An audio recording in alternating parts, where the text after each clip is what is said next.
넘버스에서 함수의 활용에 관해서 지금부터 배워보겠습니다. 먼저 제가 준비한 예제는 sum 함수, sum if, 그리고 sum if s 함수입니다.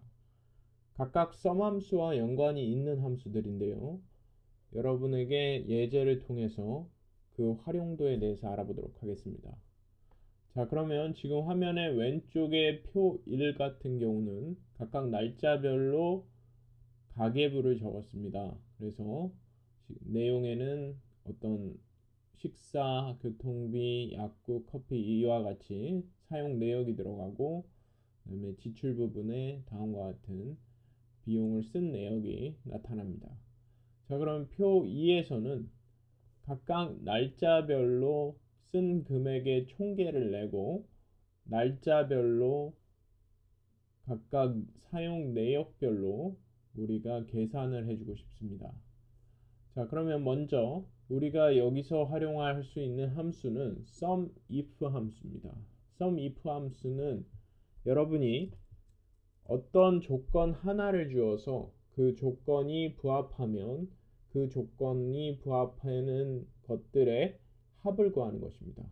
예를 들어서 지금 보시면 날짜별로 총계를 내고 싶기 때문에 조건으로 2014년 8월 13일이면 지출 내역을 모두 합산해라. 그러한 결과를 만들고 싶겠죠. 자, 그러면 여기서 이제 우리가 sum if 함수를 사용할 수가 있는데요. sum if를 이렇게 입력을 하고요. 그 다음에 sum if는 세 가지 인수가 필요합니다. 첫 번째로 여러분이 검정할 조건.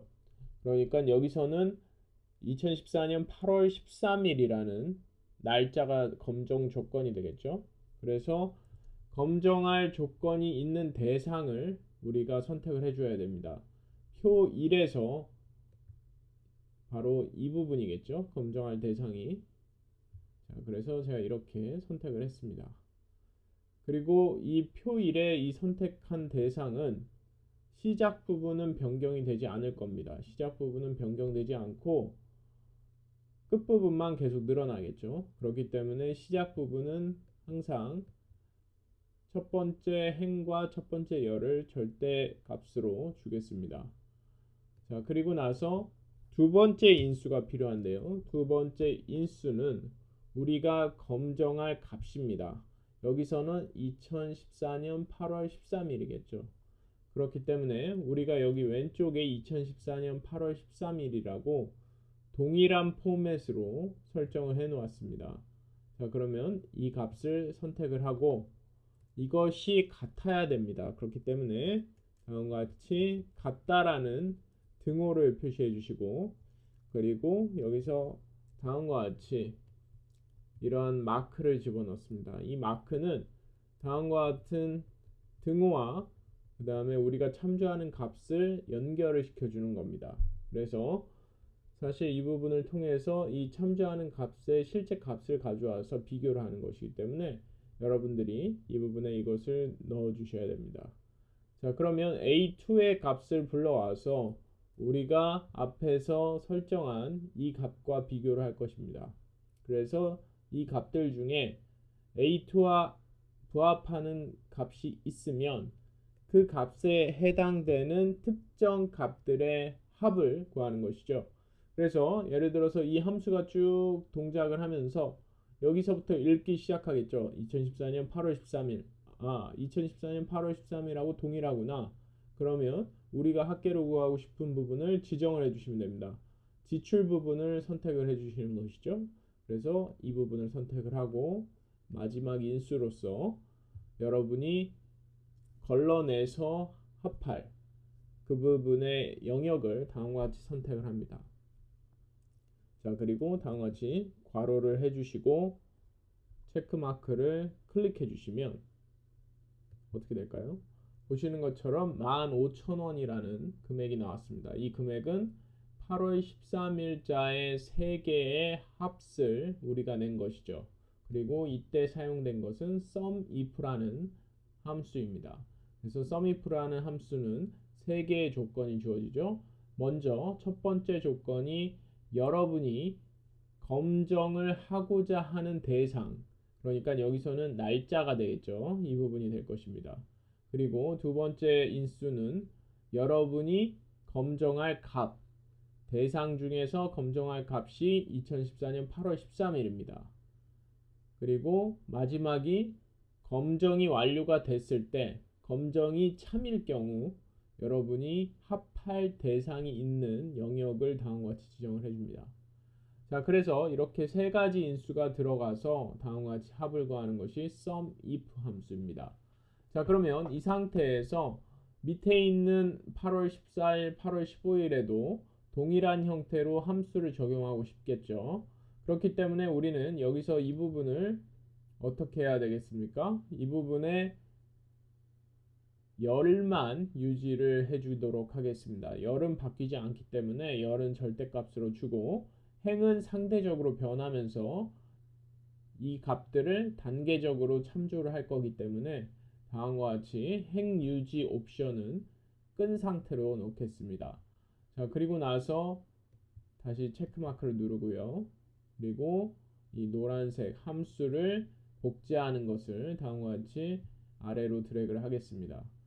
자, 그런데 다음과 같이 오류가 발생을 했습니다. 그 이유인즉슨 보시면 이 합계가 나타나는 부분이 지금 보시는 것처럼 상대적으로 한 칸 내려간 걸 볼 수가 있습니다. 그래서 이것을 우리가 원하는 형태로 조정을 하기 위해서는 맨 마지막에 합계를 내는 부분도 역시 시작값을 절대값으로 주겠습니다. 그러면 최상단 부분은 그대로 값이 유지가 되겠죠. 자, 그러면 이걸 다시 잡고 내리면 보시는 것처럼 다음과 같이 계산이 되는 걸 볼 수가 있습니다.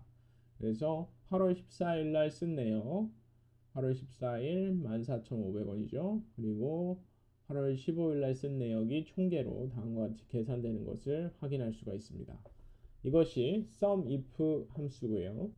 그 다음 함수를 사용을 할 것입니다. 그 다음 함수는 좀 더 어렵습니다. SUMIFS라는 함수인데요. SUMIFS라는 함수의 S가 복수라는 의미이기 때문에 조건을 여러 개를 줄 수 있다 해서 SUMIFS입니다. 그래서 여러분들이 지금 이 부분을 보면 8월 13일 날 쓴 내역 중에 커피를 마신 내역을 계산해서 여기에 넣고 싶습니다. 그렇기 때문에 이 부분을 이중 클릭해서 SUMIFS 함수를 집어넣겠습니다.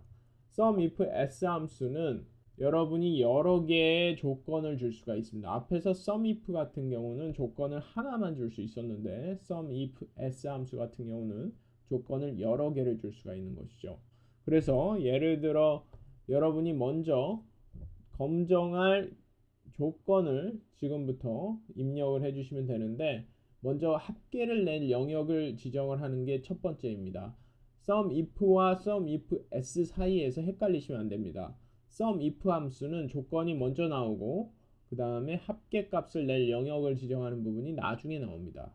그리고 SUMIFS 같은 경우는 합계값이 제일 먼저 나오고 그 다음이 이제 검정할 조건들이 나타나게 되어 있습니다. 자, 그러면 SUMIFS 함수를 지금부터 작성을 해보도록 하죠. 먼저 SUMIFS 함수의 합계값을 낼 영역을 다음과 같이 이렇게 지정을 해보겠습니다. 자, 이렇게 지정을 하고요. 쉼표.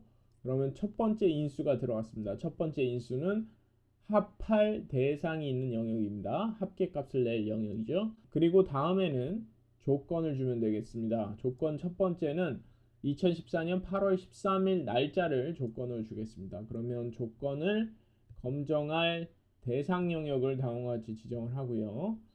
그리고 나서 쉼표 하시고 또 다른 조건으로 어떤 조건인지 검정할 값을 주시면 되겠죠. 동일하다. 어떤 값과 우리는 여기 참조값을 참조하겠습니다. 그래서 다음과 같이 이런 식으로 참조를 하고요.